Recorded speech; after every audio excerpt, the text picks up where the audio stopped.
Good afternoon. Welcome to part 2 of our series, Black Lives Matter Workplace Edition. I'm Lindsay McKee, the Diversity and Inclusion Committee Chair of the Southeastern Wisconsin chapter of the Public Relations Society of America. The Black Lives Matter movement has brought to light the systemic racism that Black people experience in America, and we are seeking to shine the light specifically on the Black experience in the workplace. And I'm just going to admit a few more people in here.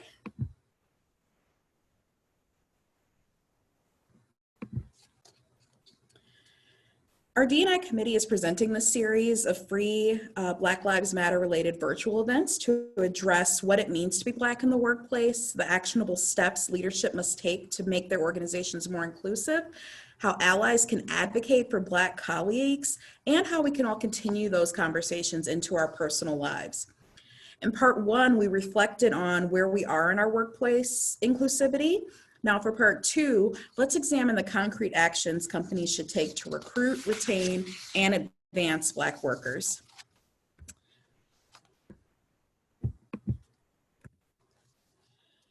Now I would like to introduce our panel.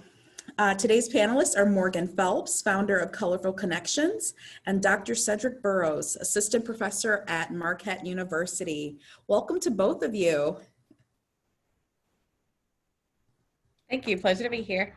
Excellent. Now, just for everyone, I do have some questions prepared to ask our panelists, but I also want to encourage our audience to submit questions via the chat feature. I will keep checking the chat, and I'll read the questions that we receive aloud to the panelists to answer. So to start, for our panel, tell me about your personal journey as a Black person climbing the corporate ladder and how you came to your corporate role, current role, excuse me. Morgan, let's start with you, ladies first.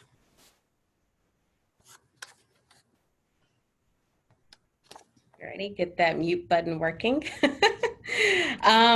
Surely my current role is actually because of my journey. So I'll provide a little bit of a weave in my answer a little bit with that. But my background is in public relations. So I started out in journalism, crossed over into PR, and majority of my career has been heavy on the agency side, which is traditionally a very homogenous industry, as many of the participants on this call, I'm sure, are well aware of. So I worked on the client side, focusing heavily on media relations, and I loved the work that I was doing, honestly. But at the same time, it was a culture that was filled with politics and, you know, constant code switching and double standards. And after a while, it became difficult, just, you know, more unbearable, just not feeling seen or heard, and literally having work that I did be presented as a coworkers. So those experiences brought me to want to do something different, wanting to make a change. And I remember in Chicago at the time, and, you know, working again for a major agency, and I was in a lot of conferences, discussions, think tanks, running an organization for women of color. And, you know, I saw you know, organizations saying that we want to connect, you know, more with diverse professionals, and we just don't know how. And yet I saw these, well, I don't know how, that wasn't the question necessarily. It was at the time, but they don't exist. So for me, I'm like, well, I'm in so many different organizations. I'm leading a group where members seriously and are truly actively trying to get jobs in these companies that are saying they want to find us. So at the time, it seemed like a communication problem. So being the communications specialist, you know, that I am, in my mind, I looked at it as, if a client were to give us this, you know, charge, I'm sure we would do something to figure it out. We create pie in the sky ideas every single day for other clients and other projects. I'm sure we could figure this out. So I took that more so as a passion project at the time, and just started researching, and what I thought would simply be maybe a partnership idea eventually emerged into Colorful Connections, and that's what we're doing right now. So it's been an interesting journey, but it's very fulfilling. Awesome. Thank you so much, Morgan. Cedric, let's hear about your personal journey. Okay, so I guess part of it is my academic career too. So, born and raised in Memphis, and so I went to a school called Alcorn State University for my undergrads, predominantly African American university, and they had a partnership with Kent State University for a program called the McNair program, and that was to encourage students of color, first generation students, students underrepresented in doctoral studies to go get a PhD. And so from there, and learning about the graduate school process, that I went to Miami University and got my master's, and then went on to University of Kansas for my PhD. So coming, and I guess with my research is studying about civil rights and also race and communication, cultural studies, and based on my experiences in academia. So coming from the South with race, that people were a little more open in conversations, but then when I went to graduate school up north and out in the West, that found out it was more clandestine in terms of communication, that they would tell you subtle things, kind of like let you know, but they wouldn't outwardly say it, and the appearance of still being seen as liberal. And so that began to affect what I wanted to study in terms of research, how institutionally there's coded words or things related to race. And so part of that was my dissertation of examining how Martin Luther King and Malcolm X were examined in writing textbooks. And it talks about how who's considered to be an appropriate writer, what do we learn about their backgrounds in there and how that affects students and their approach to communication.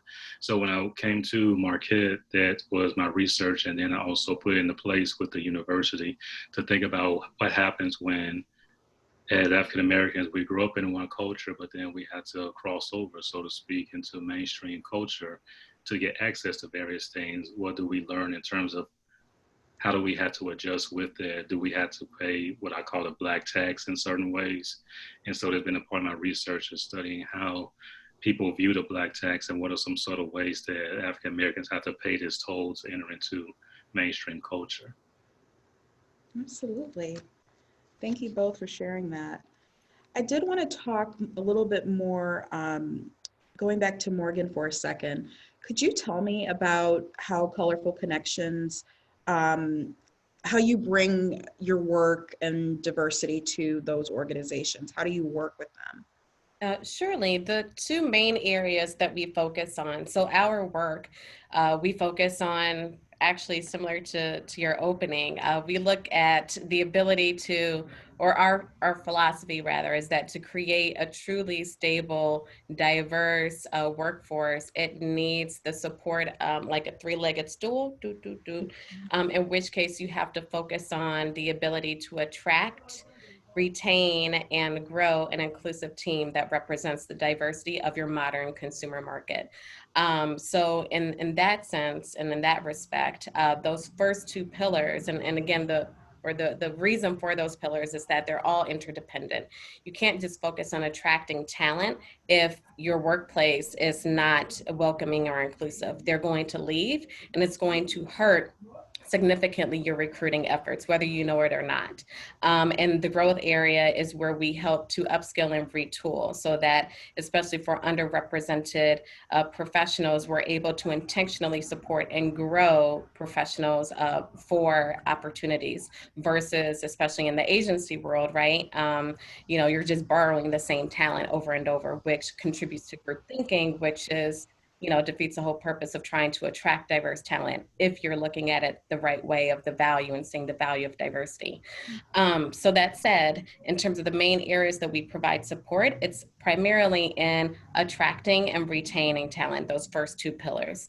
A lot of recruiting work, and we'll meet with clients and just understand what their needs are, their team needs, and where exactly their diversity needs are. Just not focusing again just on race and ethnicity. Diversity has so many different layers, of course, right?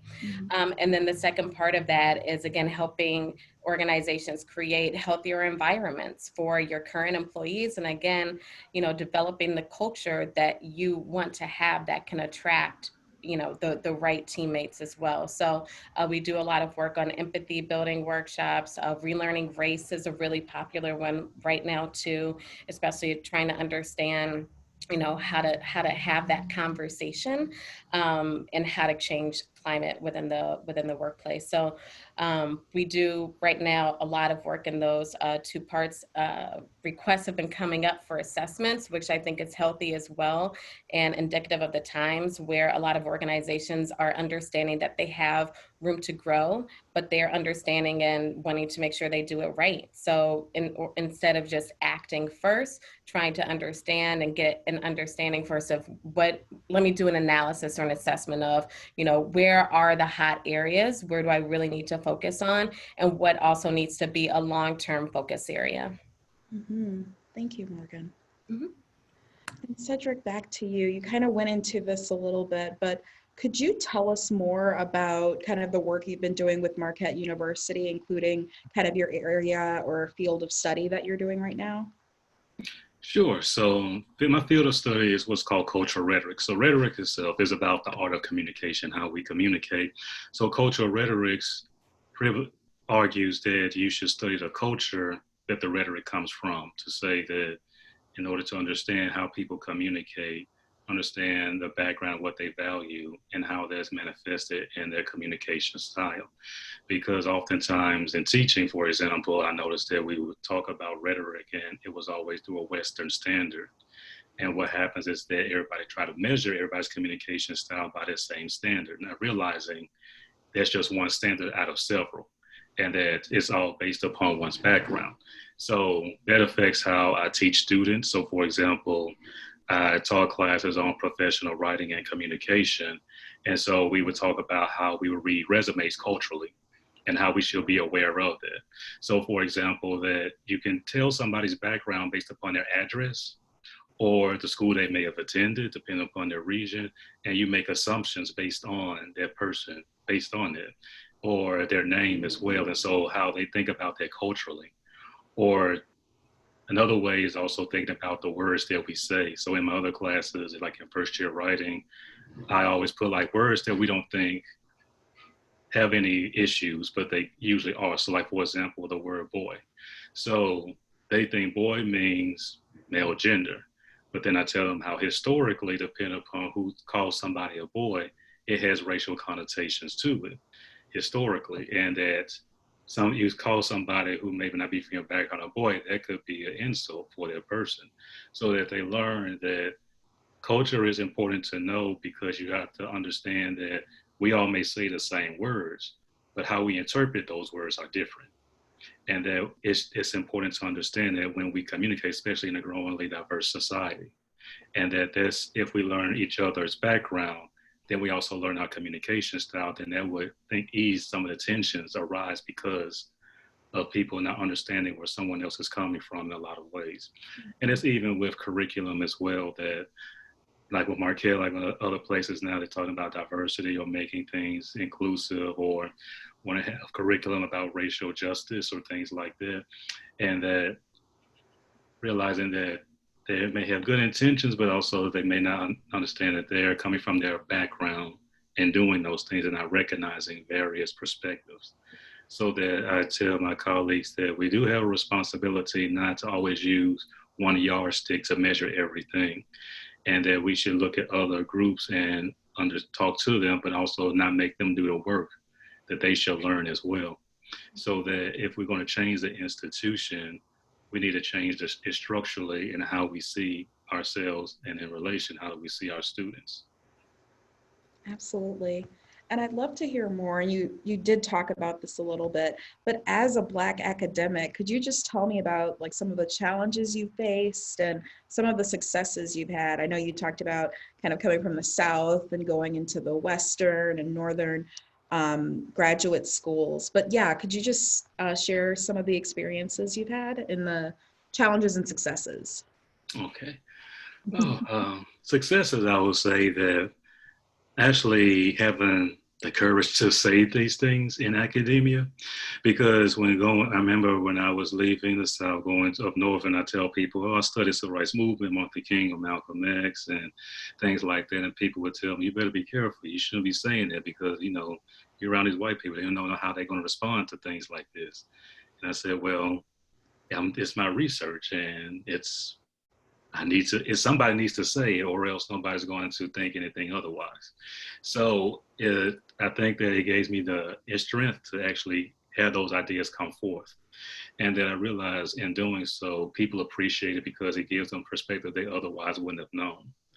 And so it shows the importance of diversity, because people think diversity just means, oh, you just have people from various races, but not just that, but it shows that everybody has varying opinions or backgrounds. And so people may been used to one way of thinking because they've been with people who look like them, not realizing everybody doesn't think like that. And so being in this position, that it helps me help show to other people that there are multiple ways of seeing things, and that they should be aware of that. So that way it encourages them to study more things in the process. Mm-hmm. Challenge is that in doing so, that I've always sometimes butted heads with people as well, because they've been so used to one way of doing things that change is sometimes very hard.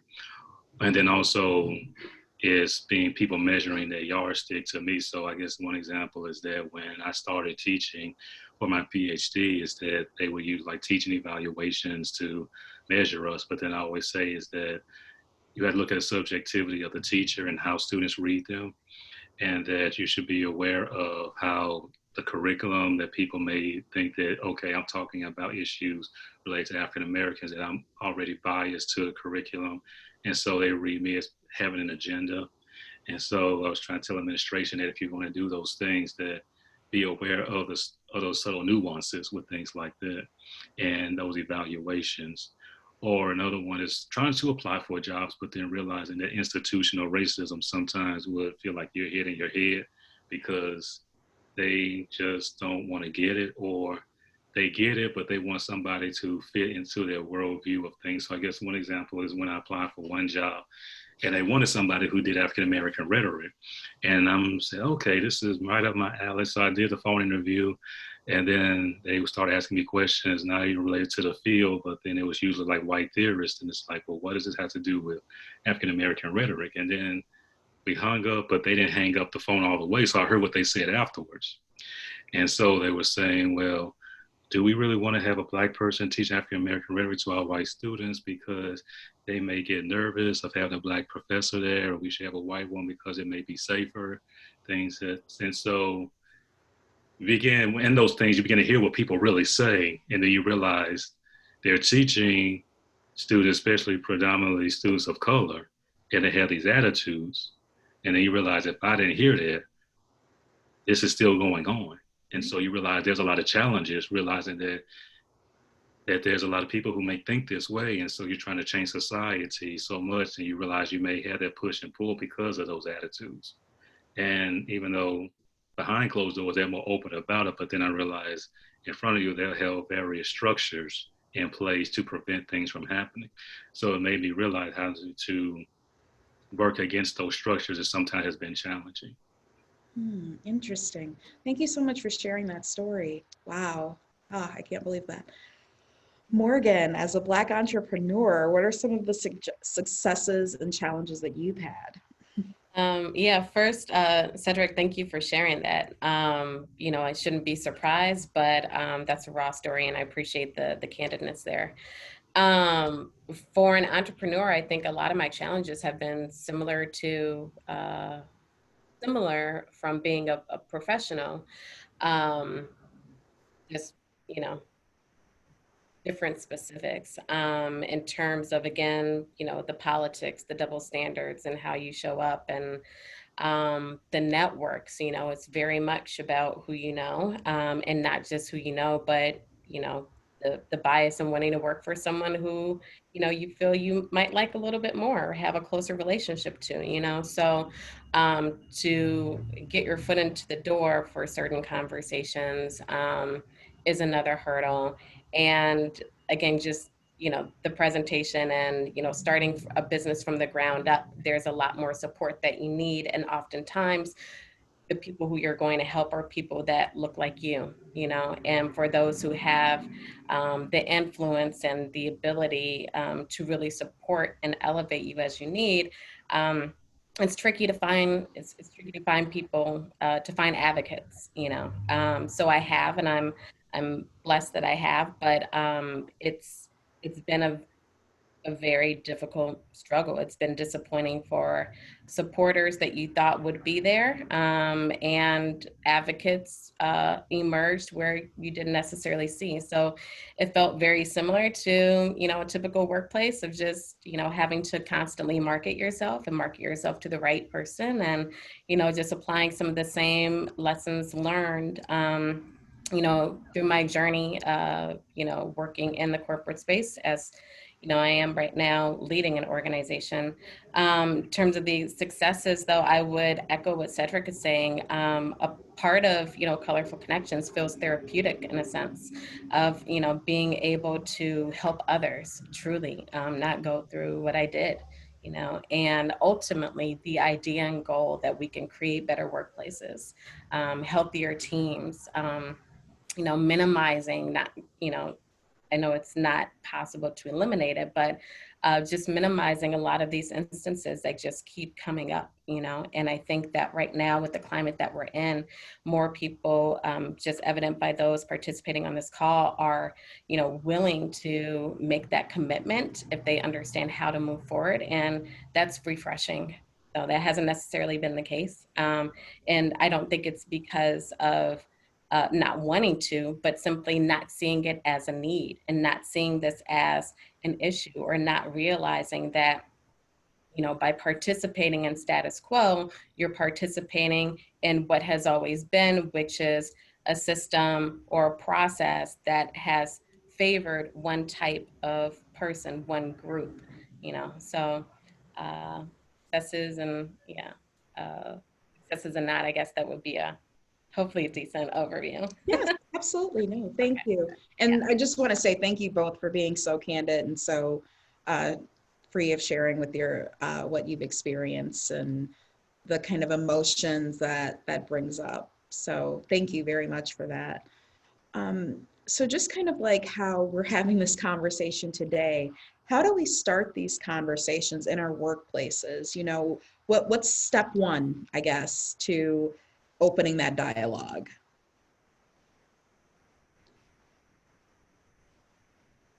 I can dive in first.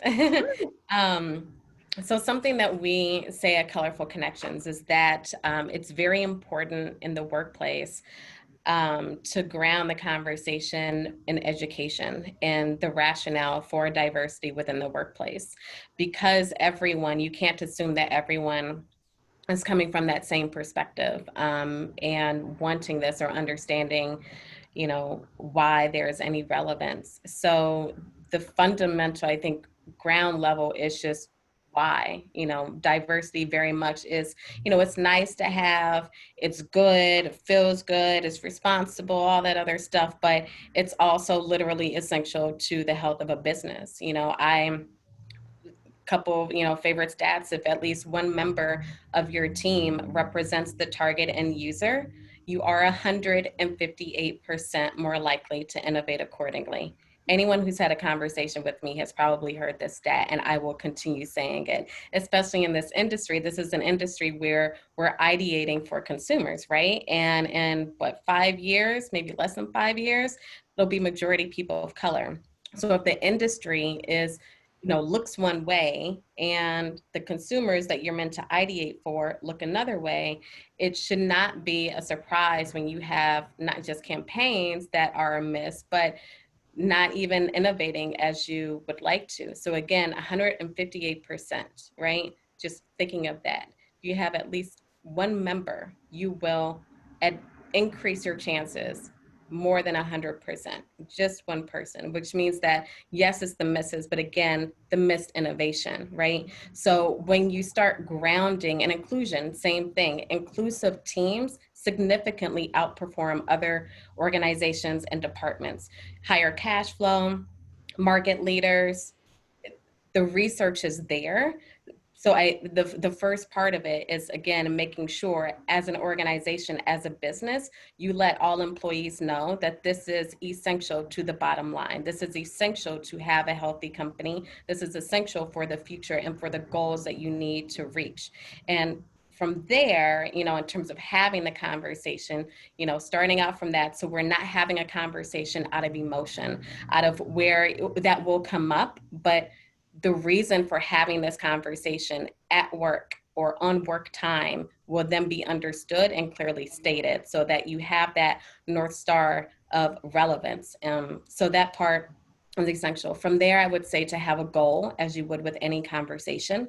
So that will help you shape, the discussion that you're having and understanding what other elements might you need, how should you structure it. And with any conversation, you need to have a call to action at the end of it. And it can't be the only discussion that you're having. So educate yourself. Google is your friend if you're not sure about something, but also be humble. If there's something that you need to learn or that you are learning throughout that process, you're just being transparent and letting others know.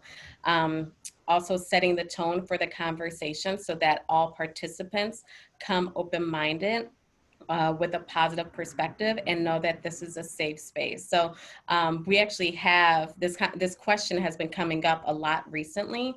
So on our website for Colorful Connections, we actually have on our blog a very basic how-to, one for how to start a conversation about race in the workplace, and also the necessity for doing so and creating that dialogue. Just, again, like I said, just having that goal, setting the tone, creating a call to action where it's, at the end of whatever the conversation is, if it's a smaller team conversation, a larger organization, and it's a town hall, just make it known that this is one conversation of many.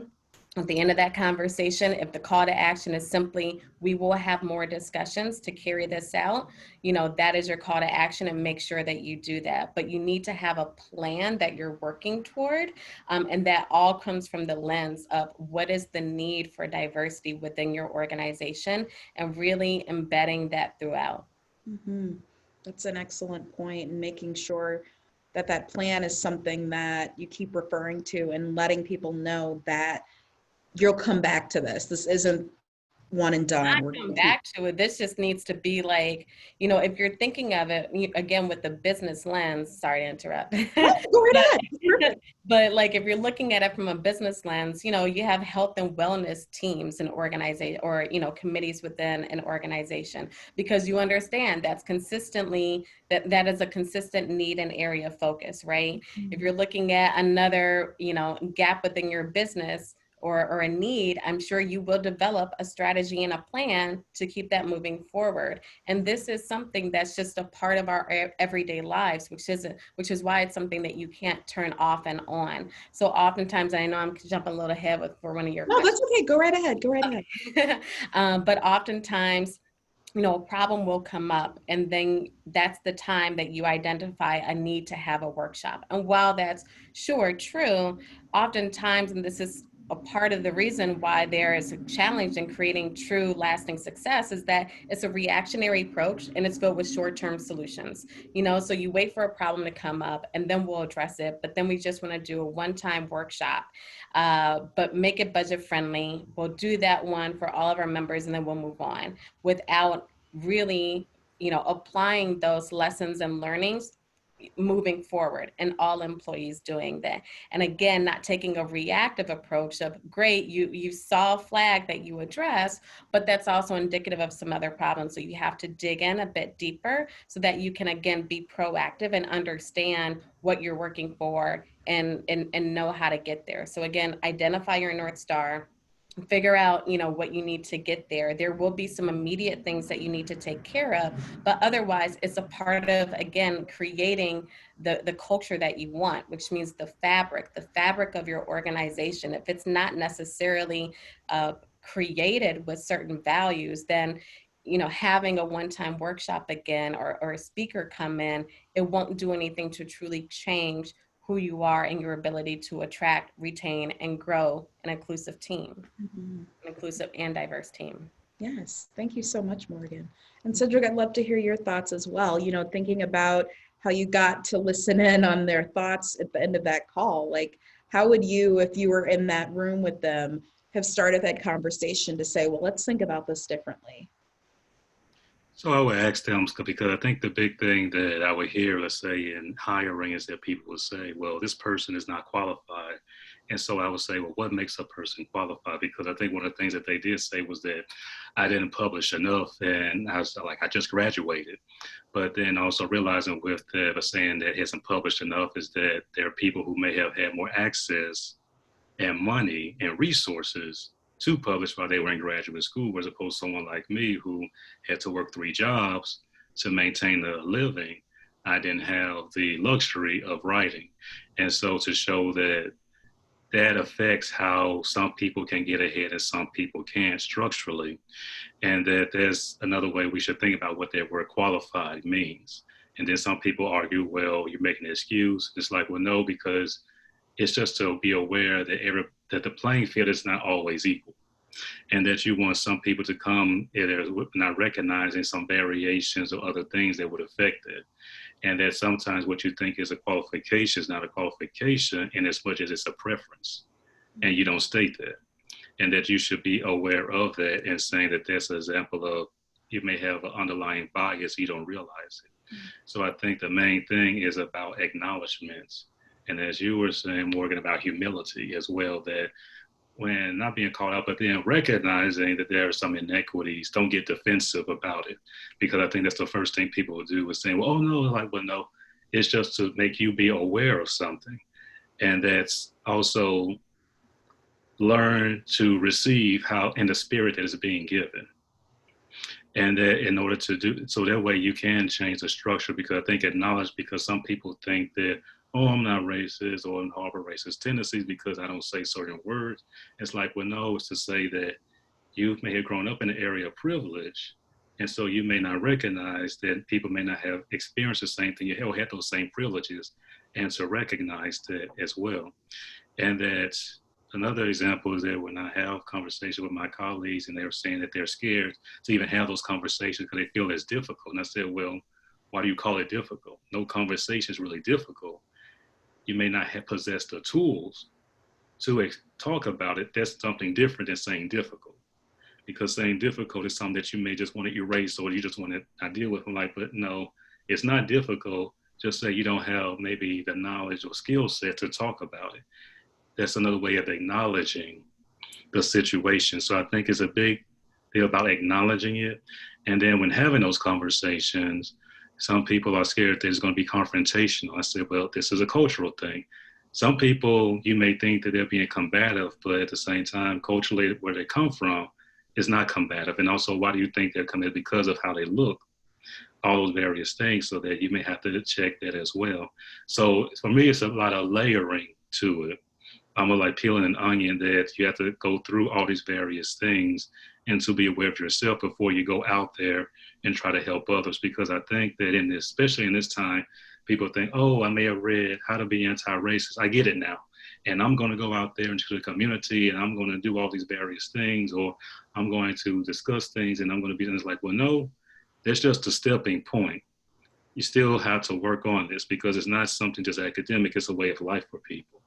And that is also not something that's a passing fad that you think that, okay, 1 or 2 things and it's done. You have to keep continuing to do so as well.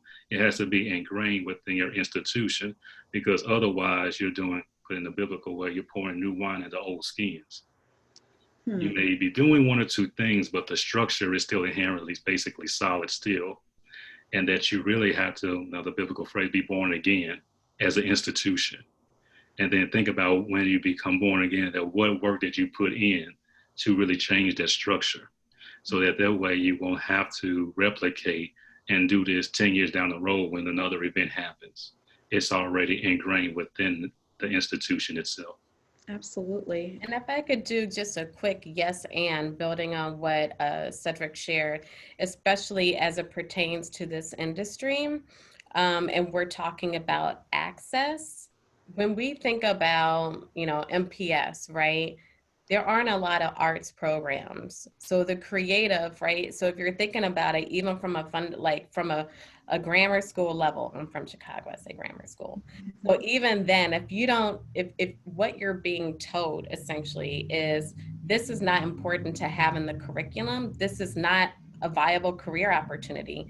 You grow up not even realizing this is an industry that you can have fun in, and you can, have amazing work, so your path to getting into this industry might be atypical, in which case, if you're applying criteria for others who have had the benefit of going through school, going to MyEd, or having that formal education and path, then yes, your portfolio looks different.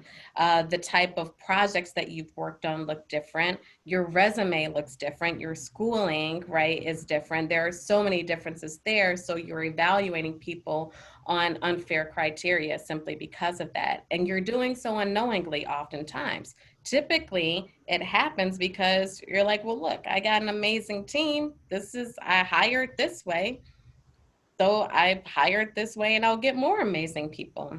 But when you're trying to identify and find other people different, you need to think differently as well. Your processes and consideration should be different too. So, it's more of a mindset shift to be able to start recognizing where these changes need to be. Mm-hmm. And getting into kind of making those changes, how do we then take that conversation, those conversations, and turn that into action for companies? And you've kind of gotten into this a little bit, but I'd love to hear more of your thoughts on how do we make that culture, whether different or enhanced, how do we go there? Oh, sorry about that. That's okay. I would say adding to what we've shared already, it really starts from the leadership down. If there's an organization that does not have true leadership commitment, change is not going to happen. Long-lasting change will not happen. It'll be a blip. So that is essential. And I will also say it's important for the entire organization, all team members. This is not a single person's responsibility, it's everyone's. Mid-level managers are also very critical in this equation as well. Even if you have support from leadership, mid-managers are oftentimes the ones who are reinforcing unknowingly unfair practices, bias. So they oftentimes, if there's, trainings or anything, need extra attention to make sure that even if, leadership says this is a priority, they're carrying that forward as well. Got you. And Cedric, I'd love to hear from you on this as well. I mean, just thinking about your work for Malcolm X, with Malcolm X and Martin Luther King, those topics, those are very great examples of how they went from just the rhetoric, but then going into, and here's how we're going to go forward. What are your thoughts on turning those conversations into concrete action? So about how Morgan said that I think that leadership is important, and then also with leadership, that the leadership should reflect the diversity that they try to want to have with everyone else, because I noticed that if people talk about diversity, but then when I look at the upper administration or management, then it doesn't look like what they want to achieve. And so it should start from there. And so that way you have those people within those positions of in power to really institute change. And I think that it will be a ripple effect throughout the rest of the company or even the university. And that showing that commitment and also giving the funds to help with that as well. And one of the things that's kind of interesting, I was just talking about King today, was reading the book, Where Do We Go From Here? Now, where do we go from here? Why We Can't Wait. And he was talking about the issue of tokenism, where saying is that think of like a token itself, that you can always exchange this for money, but it's always temporary. And that it's the same thing, is that you're there as a symbol and show, but you don't really have power. And that having real power means that you have to have the resources to help that person institute those changes. So it's not enough to have them there. It's actually to do the work itself. And then also with the community outreach and, let's say, recruitment or things like that, understanding that how you may be received by the community, but also learning from the community as well. Because I think that sometimes the company goes in saying, I'm going to do this for the community, without not recognizing the community didn't ask you a lot of times to be there in the first place.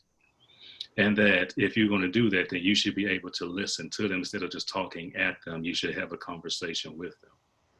And that is one of the things that I have in my class now, where we're doing they're going to do a talk called Staying in Your Own Lane about how to be a good ally within the community. Is that a lot of times is that we go into a community thinking we have to save them. It's like if you go in there thinking that you already messed up, because then you pat yourself on the back but you don't really take the time to get to know them. You don't really see them. You see them as something that you just want to fulfill as an obligation to show that we've done something. But actually listening to their stories and actually bringing them into the institution itself, but also in doing so, not having everybody who is coming there for diversity and inclusion not to do the heavy lifting themselves. Not realize they have to be the one to do everything. It is basically everyone should work together for the greater good. So that way, it won't be about encouraging difference, I would think. It would just encourage renewal of the institution itself. That you think historically what this institution has represented. Now, how do we revise and remix and renew it so that way we can have a different perspective and a different outlook for our community? Because I see this, especially at Marquette, that I remember when I first came to Milwaukee and Marquette, and I would tell people that I teach at Marquette, and they were surprised because they didn't think Black people taught at Marquette. They told me that they thought Marquette was a school you go to learn how to, what they say, be white. And that thinking, and I heard this so much when I got here, they realized how institutionally ingrained that place was for their area. And saying that before we began to try to work with the community, we need to clean our own house or sweep around our own front door, old gospel song. But to do that in order for us to work together, so work within our system itself before we began to help others. Mm-hmm. That absolutely makes sense. Yeah, Morgan, go ahead. Thank you. So doing another yes, and something that Cedric pointed out was the intent. Oftentimes there's a debate of intent or impact, right?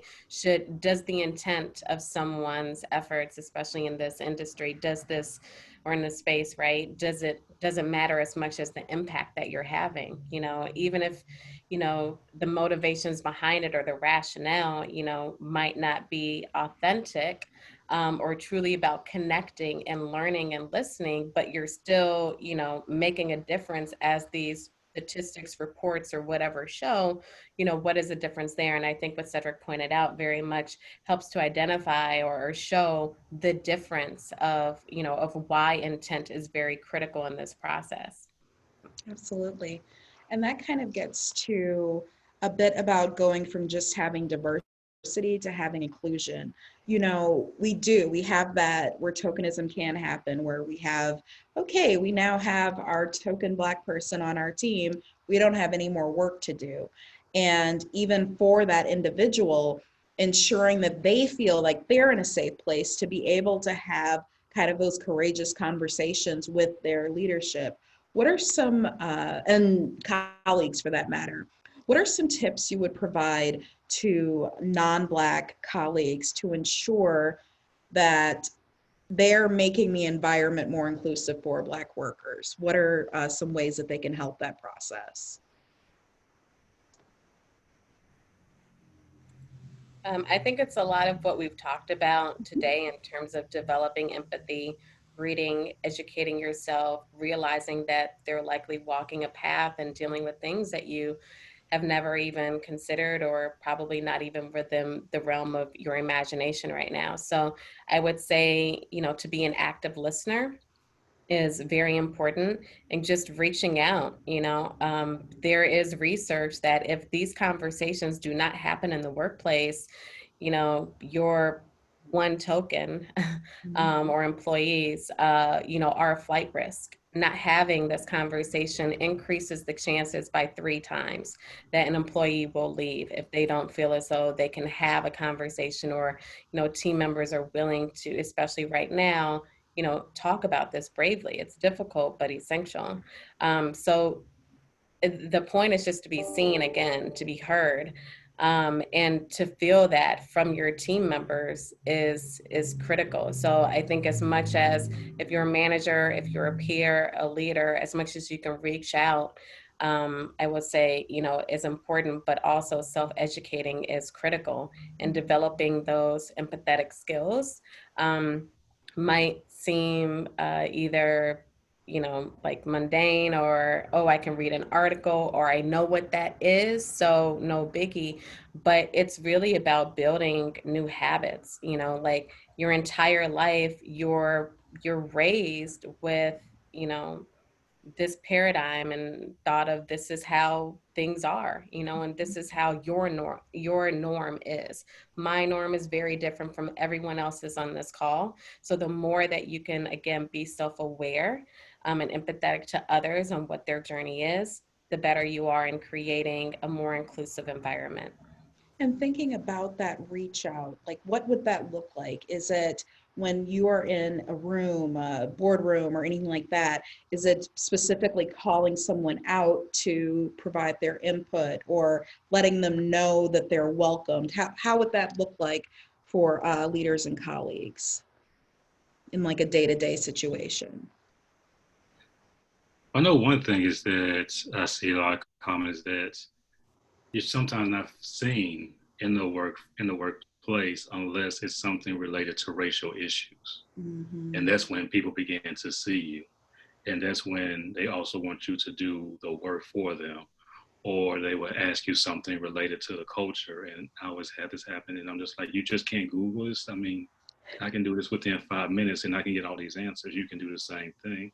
Or one joke I used to have with some people is that they would ask me about Black history, like because they said I study it, that I would know everything that happened in the last 800 years or 400 years. And I would always tell them E185, meaning you can go to the library and that's the call number for everything related to African American culture. You'll find it there. So instead of asking me everything, but it's to say that not only should you have those conversations, but just don't have them when you feel like it's necessary for you. That it should be something that they should feel as though they should be able to have conversation about, not only there but everything else in the company itself, so that they feel that they have an investment within it. And that also, if you are in those boardrooms and there's something related to race, you just don't call on their person thinking they're going to be the spokesperson for everybody, because have to realize even within the culture, there's so many variations within. It's not a monolith either. Mm-hmm. So that way they understand that you're just like them. You are a human. You are visible, that you're seen.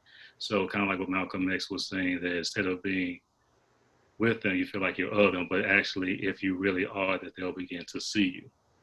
And that if you're going to have them there, then see them, include them, involve them in things to make them feel welcome, instead of them feeling isolated until it's time that you think you need them for one topic. Mm-hmm. Absolutely. And that's so key. So often we're kind of seen as the spokesperson for an entire race, an entire culture, and that's not the truth. Of course, we are just like anybody. We have facets. We have many different ways of seeing the world. Morgan, I'm so sorry. Go right ahead.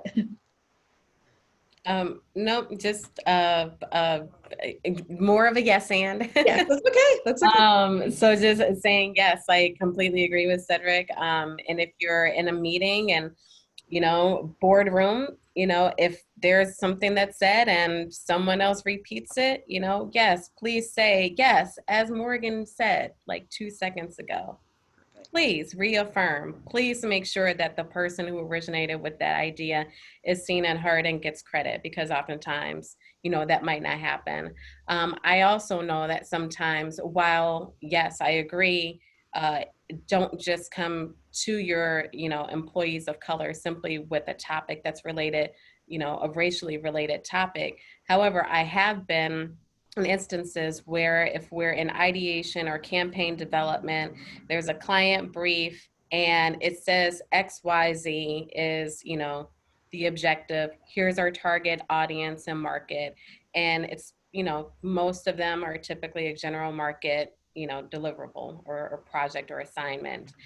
So if you're trying to, they're two different things, but oftentimes I have been in the room, or even also myself been a person to flag a problematic campaign or project or an opportunity as well of here's something that we can do if, you know, to target the Black community, or, you know, the LGBTQ community, or, you know, starting to get creative on some other ideas that we should share with the client. And you get a pause and you're told, no, that's not what this brief says. So we're going to stick with this brief. Black people, they will be included within the general population. So we'll get them there. Maybe we'll add in a couple of specific outlets that are focused on Black people. Let's put in Essence, right? And then that's about it. But that's how you go after the fact versus doing something with intent. But if you have an employee who truly has a genuine idea or speaks up, that's also an opportunity as well to value their input and truly give it consideration. There is no harm at all in reaching out to the client to say, here's another idea that we had, or, we're providing you with what you asked for, plus a little bit more. And if you have a responsible client, they should be willing to listen. But oftentimes an idea, and this goes back to, again, the point that we've been talking about in terms of also having power and influence within the workplace and being valued. When you speak up, you are heard by leadership or, whoever who has the ability to then elevate and actionize. Mm-hmm. Now, I would also add to that is it also give credit where credit is due when those ideas come up on personal color. That sometimes they have all these ideas and they do the labor, but then someone else gets the credit instead of actually sharing it or recognizing the labor that was involved in it. Mm-hmm. So I did want to just remind our audience, please feel free to submit questions to the chat. This was such a great conversation. I definitely want to keep it going. I am interested. So we've kind of talked a lot about kind of the challenges we face in the workplace. When you do see kind of recent Black Lives Matter awareness and even responsibility, what makes you hopeful for the future for Black workers in the U.S.? I would say the conversation still that I'm having and the hope that I'm hearing from people, honestly, is what gives me hope and faith.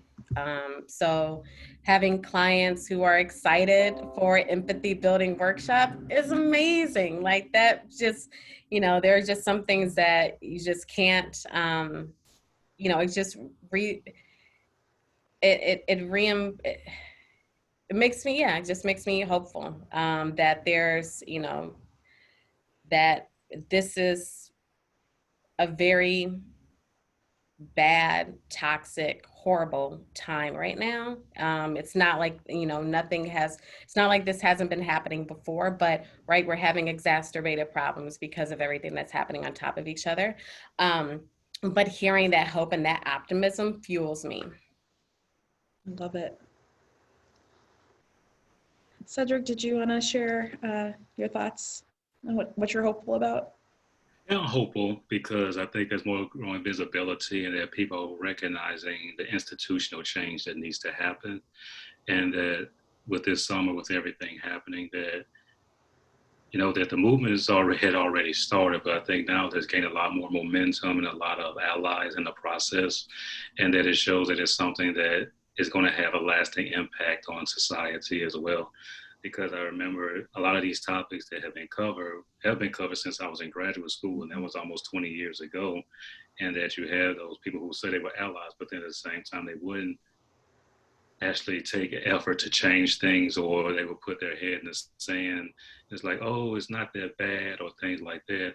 And I think if anything, lasting legacy of these last 4 years or so show, or maybe 10 years, it's a show that as much as we think that things have changed, they really haven't, and that we eventually have to confront this eventually. So I say this is America's reckoning in society, that you can't hide it anymore. It's there in plain sight in so many different ways.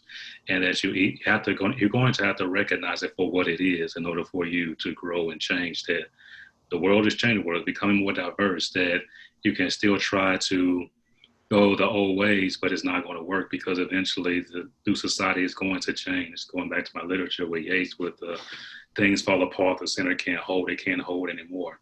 And that either you're going to go along with the times and change and adapt and thrive, or you're going to still stick with things, and then you're just going to be that old tree that won't bend when it's time to bend. You're just going to break. Mm-hmm. And so are you going to break, or are you going to bend and adjust to what's coming? No matter what you think it should be, this is how it is going to be. Right. Thank you so much. And we just got a really great question, kind of talking about um, measuring success.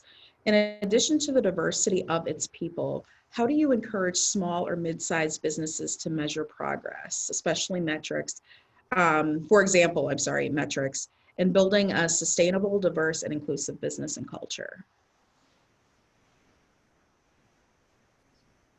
I did not speak. Okay.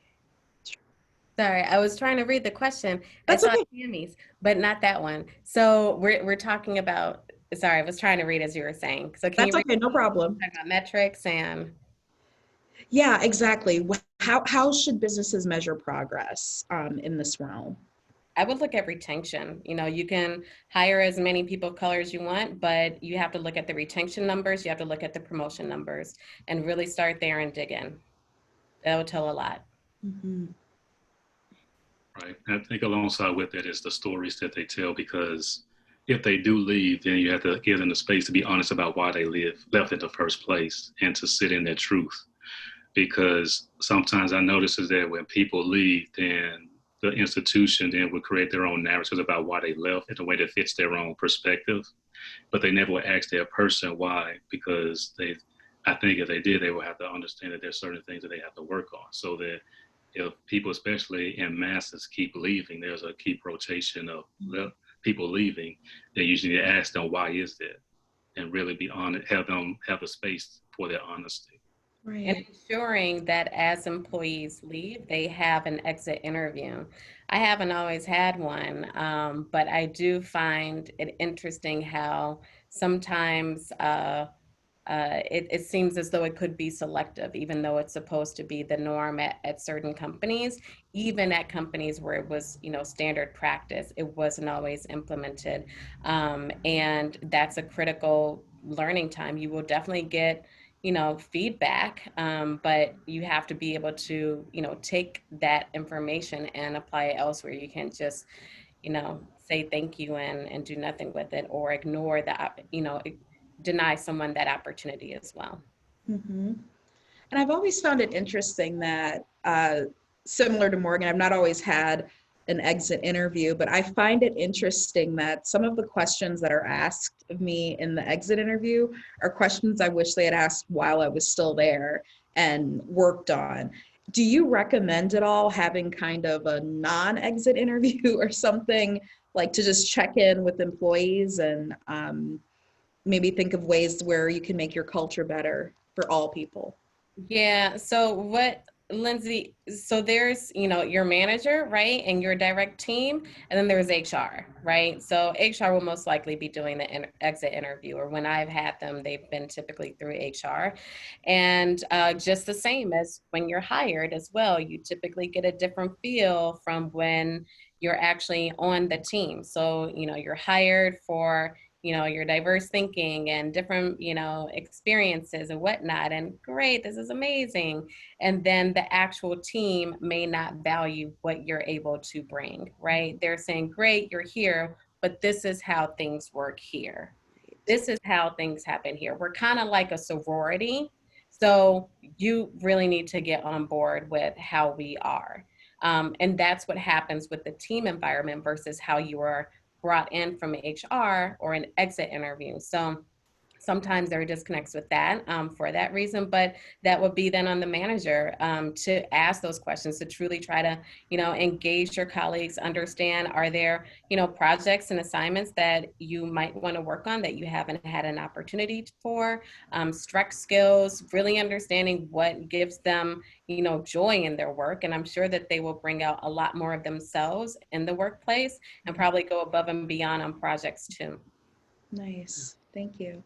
Yeah, because I think that's very important. I think mentorship is very important with it as well. That in some places I've been where they will partner you with someone, and so they can give you some help in terms of navigating what you're entering into.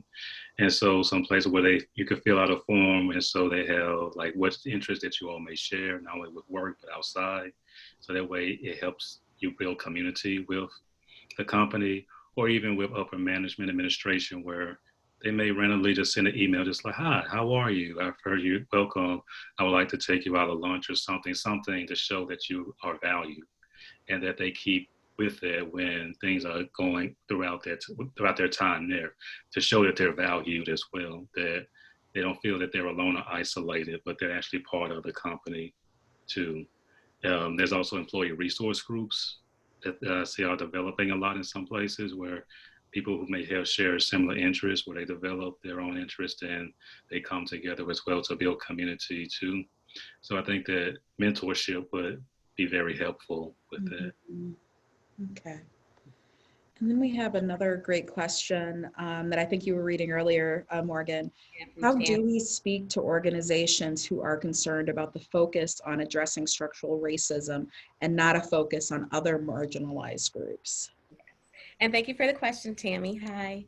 I would suggest going back to one of the points that we discussed earlier, in terms of recognizing that your audience is, recognizing the diversity of your audience and really using that as your guide for how you need to act and what you need to do.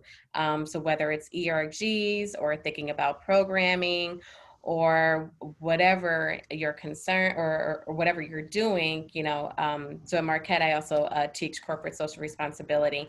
And one of the points that we make and discuss is that this idea of being socially responsible is not simply the output, but also the process of doing so, in which case this concept applies here. So what you're doing, yes, focusing on structural racism is a part of that, but beyond that, you need to look at those, your stakeholders, who you're serving, who keep you running. And those are the people that you need to make sure you're incorporating into whatever work that you're doing, into whatever your processes are, product development. You really need to be more strategic in ideating for the entire diversity of your audience and stakeholder group.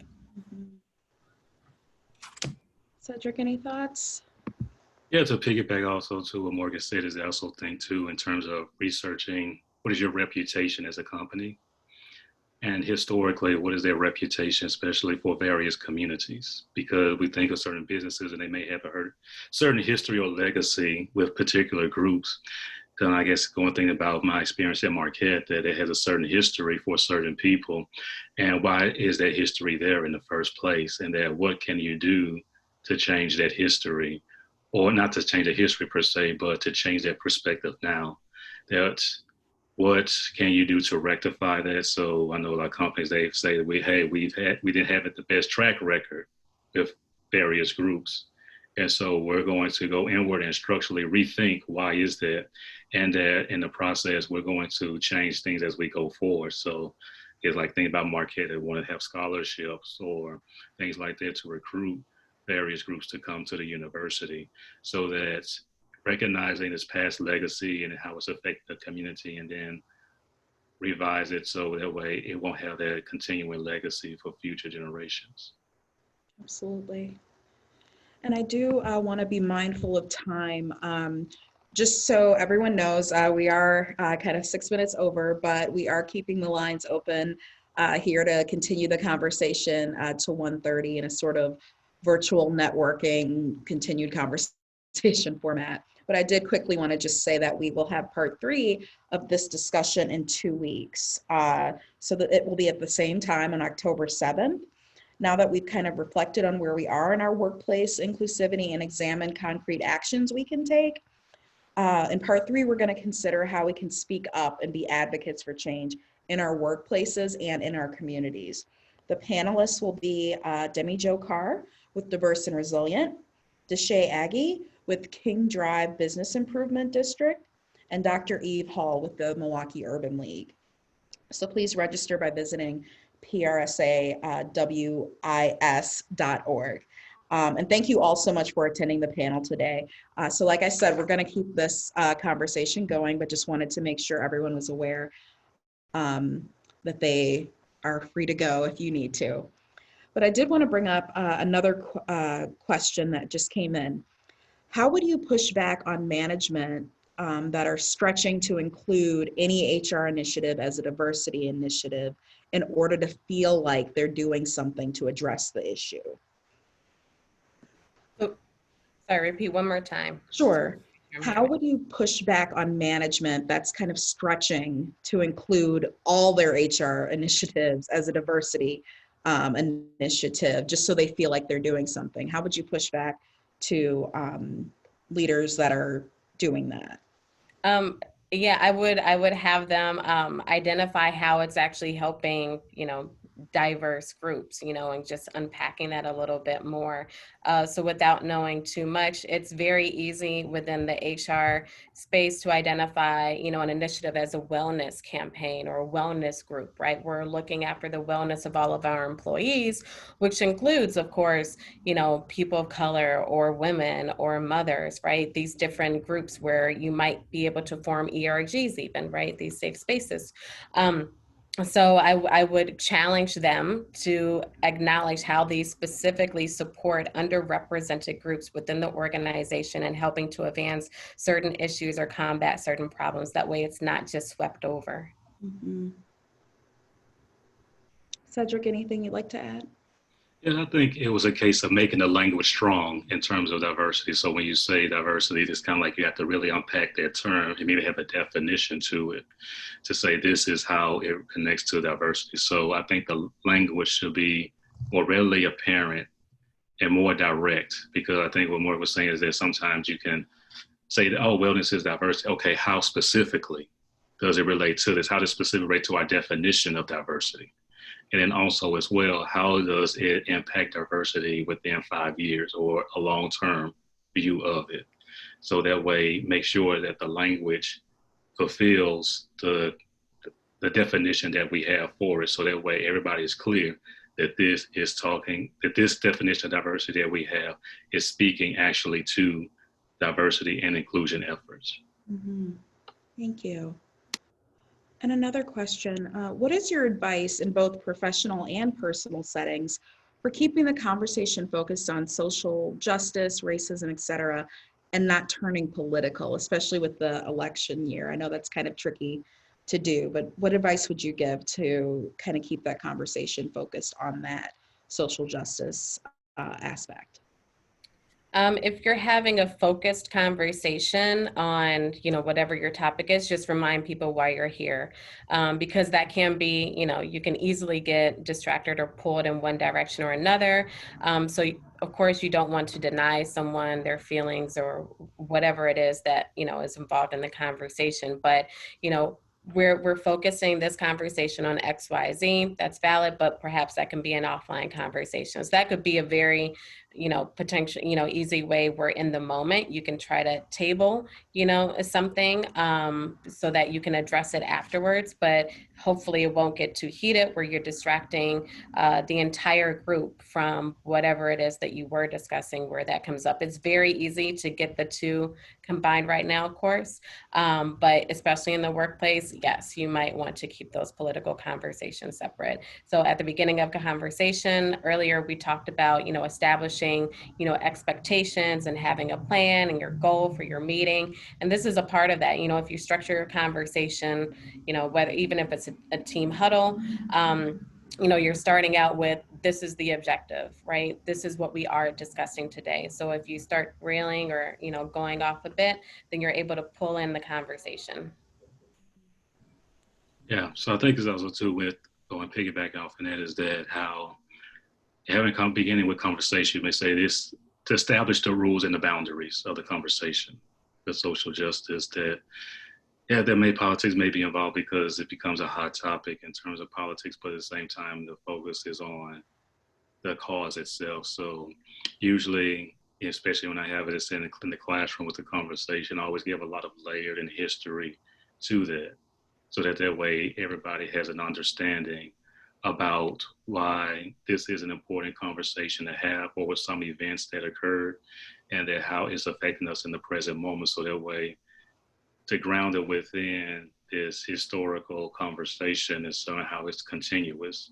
So that way that it won't give off the rails, but it shows that why people are in this particular moment fighting for a particular cause, that what are the various layers that are involved with it. Mm-hmm.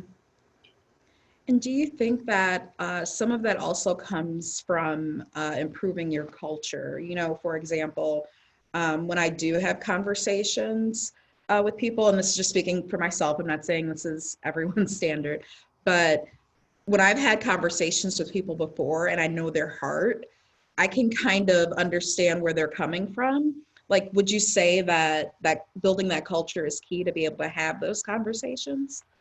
I will say that it sounds like someone being empathetic and understanding what someone else has to say and not jumping down their throat, you Right. know, initially, but taking time to listen, which is what we've been talking about, Mhm. and really, moving from there to have a productive conversation. Um, I was having a convo with a mentor of mine, and she made an interesting point that I guess I never necessarily thought about, just being a person of color, a woman of color, where we are used to being empathetic. We are used to giving others the benefit of the doubt, or practicing and utilizing these skills, right? Not everyone has had to do that. So I think we oftentimes are in a place, whether it's simply by nature of, being used to code switching and adapting, where we're able to be a little bit more flexible and or trying to be understanding in those types of instances. So I would say the ability to practice those skills more and more will be beneficial, not just with these types of conversations, but in other scenarios as well. Yeah, I think empathy is a big part of it, because I learned that with teaching what I teach within my classes, is that there's people who come from a background and so that's all they know. And so me giving another perspective, and so they have this moment of tension or anxiety, because now basically they have to really measure what I've given them with what they know. And so for a lot of them, that's a big issue. And so they may get upset or something like that, or defensive, because it could be a case where they're having to rectify all this information. And so realizing that it may take, I'll say, patience and empathy, because they, at that moment, they may resist, but then I realize a lot later they come back to me and saying thank you for for showing me this, but it may take some time and I may never ever see the results of that. And so it's a case in the workforce too, where there's some people, when they resist it because of they're reconciling some things as well, and empathy.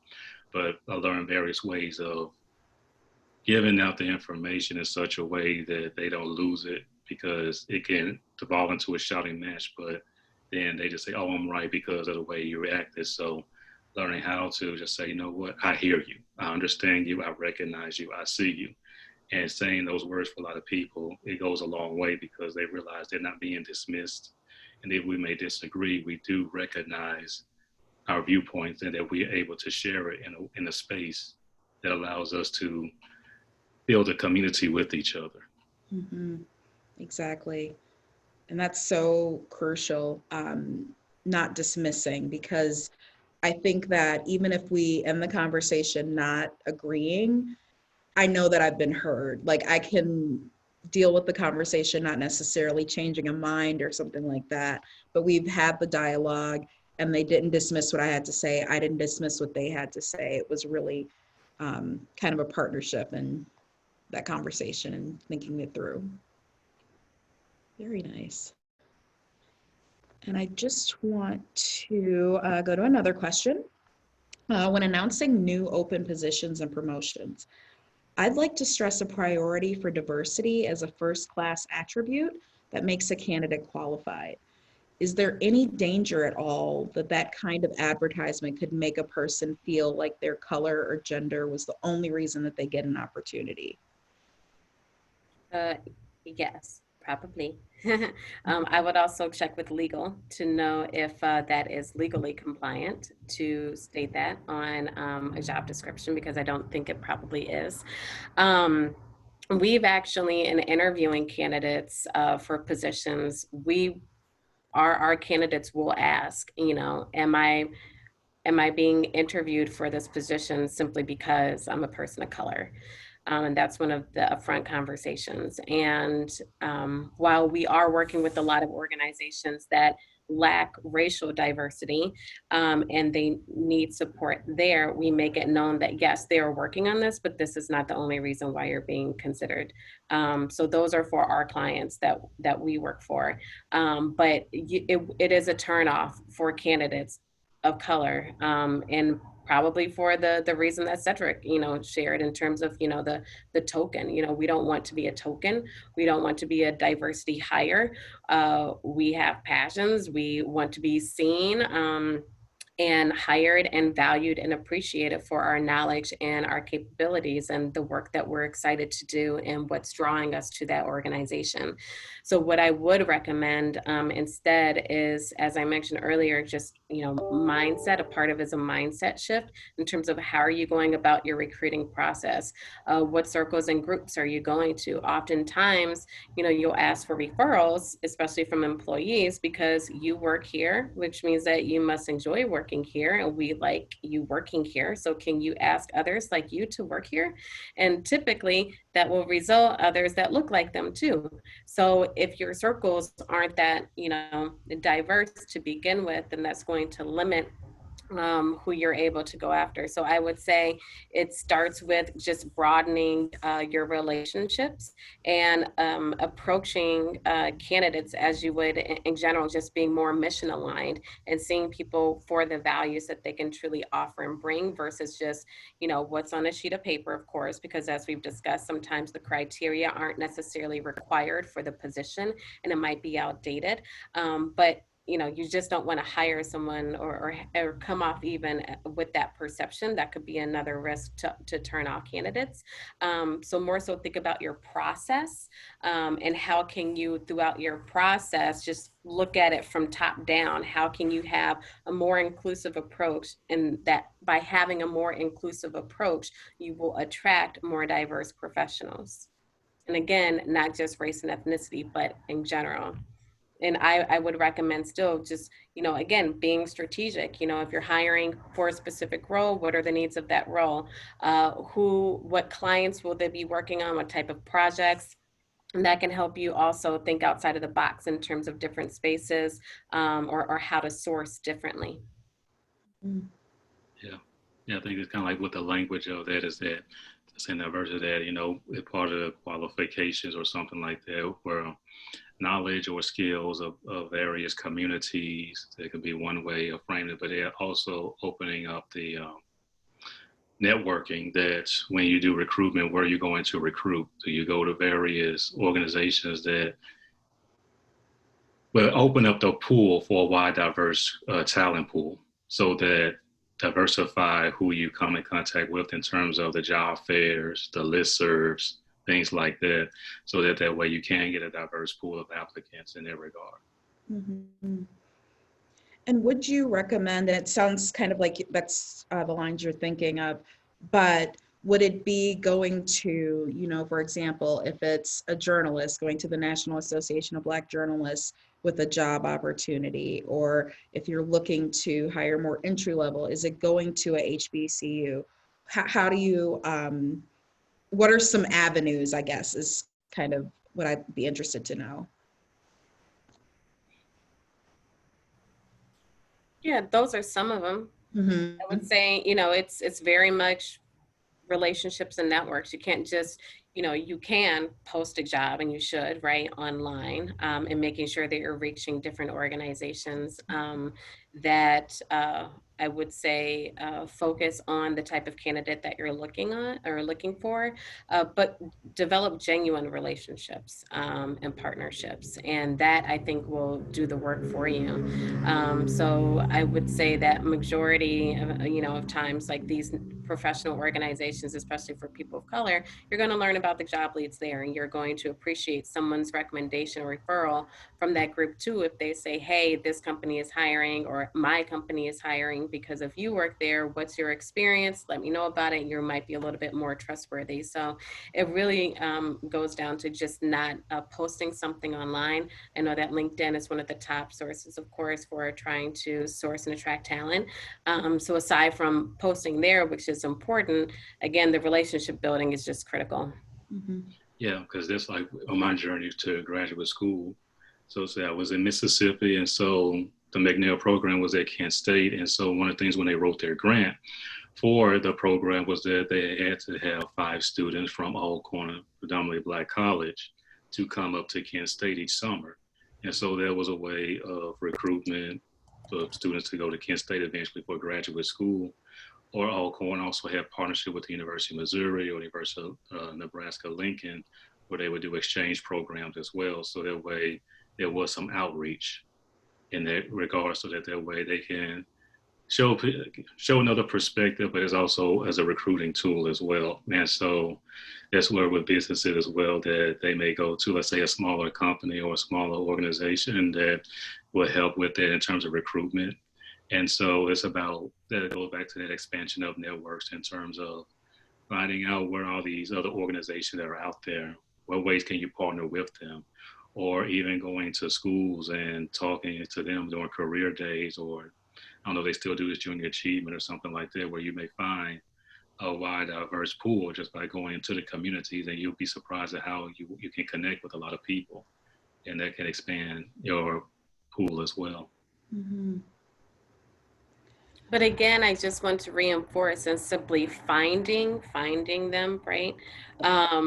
It does nothing if your hiring process is still rigid and it's not inclusive and it's not accepting of others from a non-traditional background or trajectory. And then also your team environment too is important. So this is simply one part of the fuller equation. Mm-hmm. I know there's an article that I read recently, and it talks about that, how so often we're hiring a worker based on where they are, not the potential for where they can grow, and just kind of keeping in mind those opportunities that you could be passing up if you just look at, this is what is in front of me. Just kind of think about expanding. Yep, jobs don't have futures. People have futures. Right. So. Absolutely. So when you're hiring a person, especially right now, if a position morphs, your person, your talent, you want to know that they can adapt and they can morph with that, especially right now with the climate that we're in. You're having positions that are being sometimes combined, maybe a whole department changes, or maybe you just need extra help. So just knowing that you have the right people on board and who are flexible to do that and can grow with your company is amazing. Like, that is the part to really focus on, not having this rigid box of this is the job description, because this focused, this specific box of a job description will change in a year, if not by the end of the year, or 2 years or 3 years from now. Your person will, they will continue growing and be able to adapt to not only that position, but others and other needs of the organization and the company. Mm-hmm. Very nice.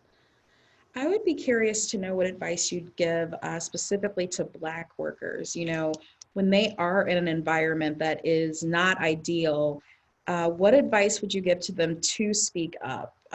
Is there a safe way to do that where they're not jeopardizing not only their job, but just their feeling of being in that work environment, kind of that atmosphere? I would say to start with the allies that you do have at work, and expressing your concerns there, asking them, for advice on what to do. HR can be a resource. I know depending on the organization, sometimes, HR isn't necessarily seen as an option or trusted as an option rather.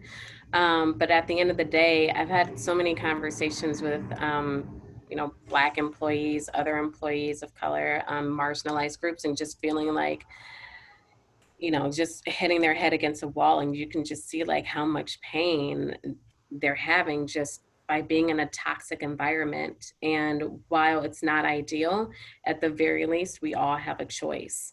So it might not happen overnight, but I'm like, at the very least, getting your mind that this is not the end. You have a choice, you have other options. So let's start figuring out what that is and put that in place for an organization that will truly value the work that you can do and what you love to do. What are you passionate about? So, if there's no opportunity within the workplace, if there are no allies, then, you're staying in an organization where it's not it's not good for you and it's not healthy for you. And that takes such a heavy toll in so many different ways and personally in your life. This is your life, you know, and we spend so much time at work. You know, if you can't, you know, find that family, that work family there are other places that you can go. And granted, this sounds like, you know, coming from a place of privilege, but it's also coming from a place of been there, done that. So I'm happy to help anyone who is in that place. I have before, but yeah, it's really starting from hopefully, you know, finding advocates internally, but if not, just knowing that that's not your only option. Mhm. Absolutely. And we are approaching the 1:30 mark. I'll just ask if there is a final call for any questions or anything like that. But Morgan and Cedric, also, is there anything you'd like to add that maybe we didn't get to cover before? Anything you'd like to discuss? I know we talked about a lot.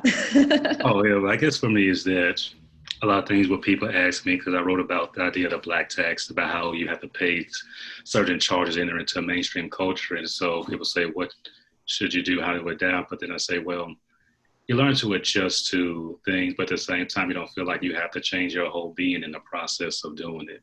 That you still have to be yourself, and however that is, you have to just think about that, because the market is that if you go into a place you realize it is toxic and it's not helping you, it's going to impact the rest of your whole life in terms of your health, your mental health especially, and that's realizing that if it's getting to that point, just walk away. That it shouldn't be worth that, and that if somebody won't recognize your talents, somebody else out there will.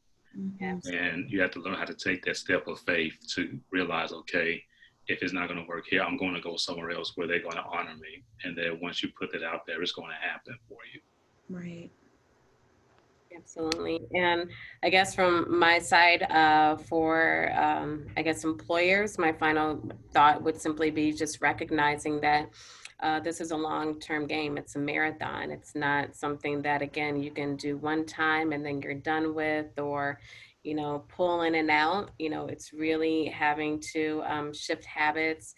It's having to shift a way of being, and what you consider, you know, to be comfortable in the norm. So I would say that for the organizations that are truly successful, they're seeing this time, and they're taking this commitment seriously to reinvent their organization and their culture. You know, so there's extreme value, but it takes commitment and work to get there. So as long as you're committed to going down that path, I always say that the first step just begins with acknowledging that you're on that DEI journey, and taking that first step. But as long as you just stay on the path and get help and, you know, pull in support and just stay committed and focused, then, you know, you'll get there.